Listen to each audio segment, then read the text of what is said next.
అంతే మాట్లాడాడు ఆయన. అంటే రాసుదర్శన్, ఈ నాకు సమాజం తప్పని ప్రూవ్ చేయి, నీకు మాటలు వచ్చని నిరూపించు. నాకు సుమా గారు అంటే చాలా ఇష్టం. ఇది అది కాకుండా.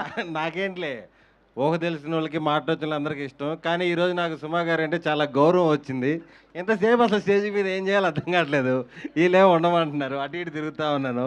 ఈరోజు చాలా గౌరవం వచ్చింది నాకు మీరంటే. అర్థం చేసుకున్నావా? ఆ, ఇదిగో మనకి మన శేఖర్ గారు వాళ్ళకి ఏమి ఆ, ఇవ్వలేదు ఇందాక. శేఖర్ గారు ఎక్కడున్నా స్టేజ్ మీదకి రావాలి. వంశీ శేఖర్ గారు ఇద్దరు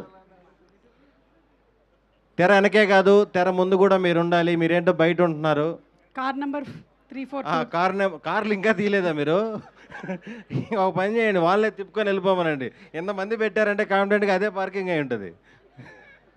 సరే మాట్లాడి. ఆ, ఇక్కడికి వచ్చిన సినిమా లవర్స్ అందరికీ, ఫ్యామిలీ మెంబర్స్ అందరికీ థ్యాంక్ యూ ఫర్ కమింగ్.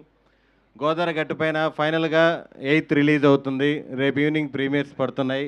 ఇప్పుడు దాకా సినిమా గురించి మేము రకరకాల ప్రమోషన్స్ అవి ఇవి చేసాము. మెయిన్ సినిమా ఎలా ఉందో చెప్పడానికంటే కూడా 8th రిలీజ్ అవుతుందని మీకు తెలియజేయడానికి చాలా చాలా ప్రయోగాలు చేసాం. సుమంత్ ప్రభాస్ తెలుసుగా మనోడి ఇంక ఐడియాలు రకరకాలుగా చేశాడు. ఈ సినిమాలో అంటే మేము థ్యాంక్స్లు అందరం లాస్ట్ అన్ని ఈవెంట్స్లో చెప్పేసుకున్నాం. మా టీం గురించి, డైరెక్టర్ గురించి, మన ఎడిటర్ గురించి, నాగవంశీ గారి గురించి, అందరి గురించి.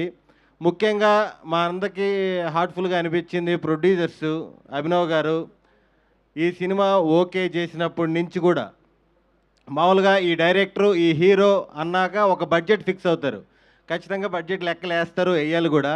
కానీ నాకు తెలిసి అభినవ్ గారు అప్పటి నుంచి ఇప్పటి వరకు అసలుకి బడ్జెట్ సంగతే ఆలోచించలేదు. సినిమాకి ఎంత కావాలంటే అంత ఖర్చు పెట్టారు.